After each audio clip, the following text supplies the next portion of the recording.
अंशिका कई सालों बाद मायके आई। भाई के बेटे की शादी थी। इस मौके को पूरी तरह जीने के लिए अपनों से मिलने की उत्सुकता में वह पागल हो रही थी।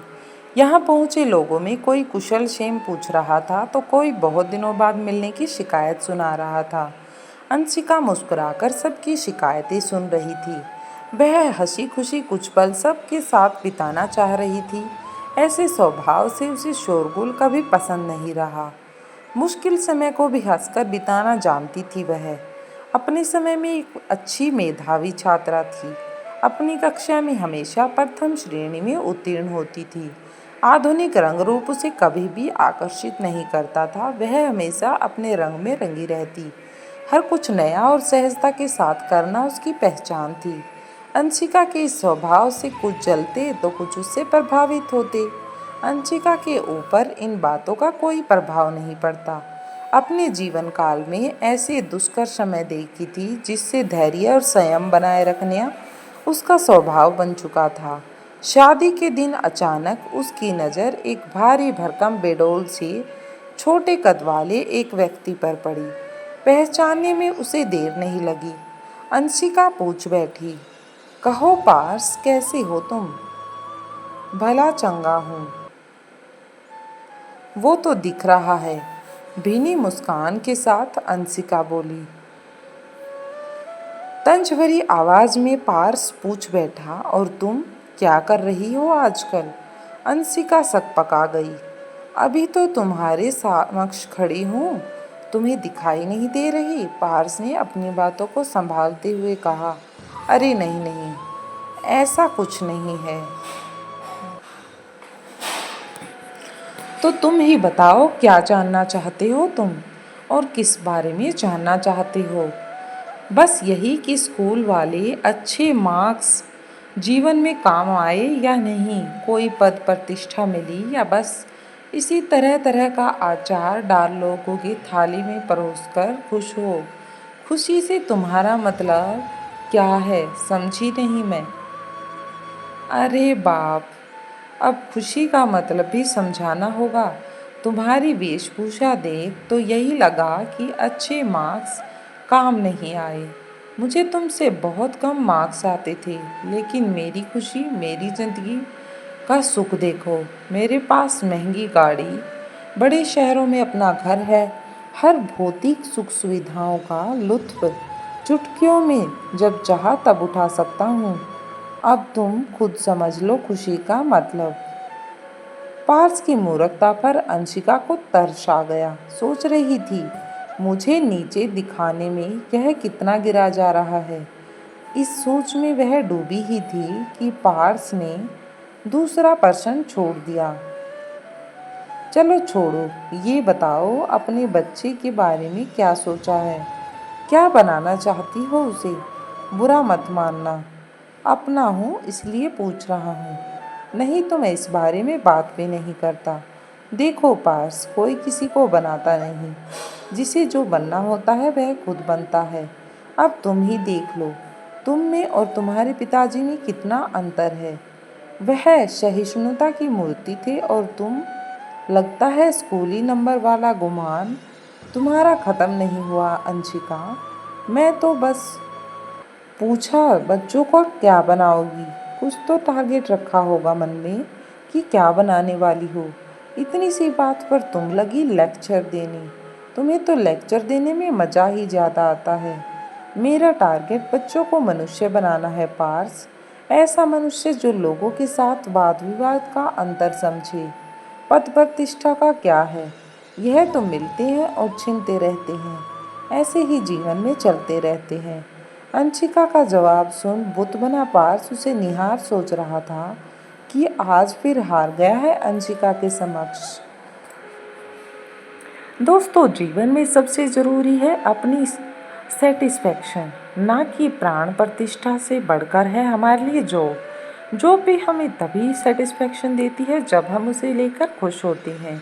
ये थी एक छोटी सी स्टोरी। आइए शुरू करते हैं नई स्टोरी। जीवन में बहुत से ऐसे दौर आती हैं जब हम जीवन के ऐसे पार्ट में फंस जाते हैं कि निकलने के लिए काफ़ी प्रयास करना पड़ता है। कभी आप किसी कार्य को समझौता समझकर करते हैं तो कभी समर्पण समझकर।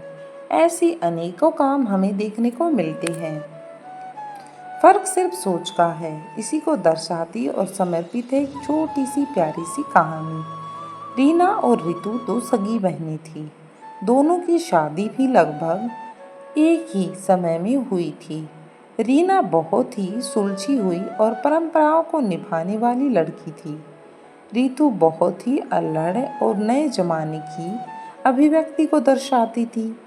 दोनों का ससुराल भरा पूरा था। सास, देवर, ससुर जी। रीना हमेशा अपने पति और सास की बात को अपना कर्तव्य समझ करती थी और दूसरी तरफ रितु हमेशा नए जमाने का हवाला देकर दूर किनार हो जाती थी। एक बार रीना की सास ने उसे कुछ कपड़े पहनने के लिए दिए। उसमें एक कॉटन की साड़ी थी। रीना को साड़ी अच्छी नहीं लगी, पर अपने पति और सास का मान रखने के लिए उसने कपड़े पहन लिए। यह उसका समर्पण था। और दूसरी ओर रीना थी। दूसरी तरफ रितु को हमेशा से मॉडर्न कपड़े पहनने पसंद थे, पर उस दिन कुछ बुजुर्ग लोग घर पर आने थे। उसने कहा, राजेश, मैं यह साड़ी नहीं पहनूंगी। लेकिन रितु, मेरे मामा जी आने वाले हैं। वो पुराने ख्यालात के हैं। उनके सामने यह जीन्स टी शर्ट शोभा नहीं देंगी, इसलिए इन्हें पहन लो। रितु ने मुंह बना लिया और बहस करने लग गई। लड़ाई के बाद रितु ने सलवार सूट पर समझौता कर लिया, पर राजेश का मन खिन्न हो गया कि एक छोटी सी बात के लिए आखिर इतने कंटाक्ष क्यों। ऐसा ही रोज होता था। दोनों बहनों का जीवन चल रहा था। थोड़े दिन बाद रीना के देवर की शादी हुई। रितु भी आमंत्रित थी। राजेश ने रितु से कहा कि थोड़े दिन पहले चली जाओ, रीना की मदद हो जाएगी। पर रितु ने तपाक से कहा, मैं नहीं जा रही। इतनी जल्दी सारे काम मुझे करने पड़ेंगे। राजेश अवाक रह गया। अपनी सगी बहन के लिए भी इसके दिल में कोई सम्मान नहीं है। आखिर कैसी बहन है ये। रीना बड़ी तल्लीनता से अपना फर्ज निभा रही थी। सुमंत अपनी बीवी से बहुत संतुष्ट था। वो बहुत ही सादगी और समर्पण से अपना फर्ज निभा रही थी और अपना कार्य कर रही थी। ऐसे ही दिन बीतते जा रहे थे। रितु और रीना अपने अपने ढंग से सब कुछ निभा रही थी।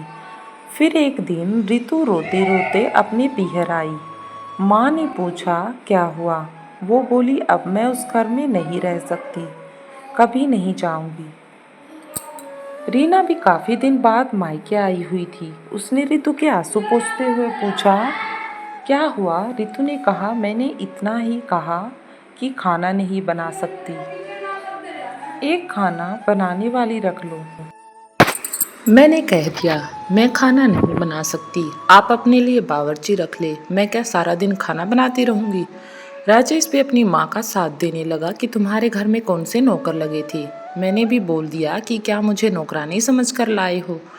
बस बहस शुरू हो गई और मैंने घर छोड़ दिया। इतनी सी बात पर घर छोड़ दिया। रीना ने कुछ नहीं कहा और रितु को समझाने के लिए अंदर ले गई। माँ चाय बनाकर ले आई।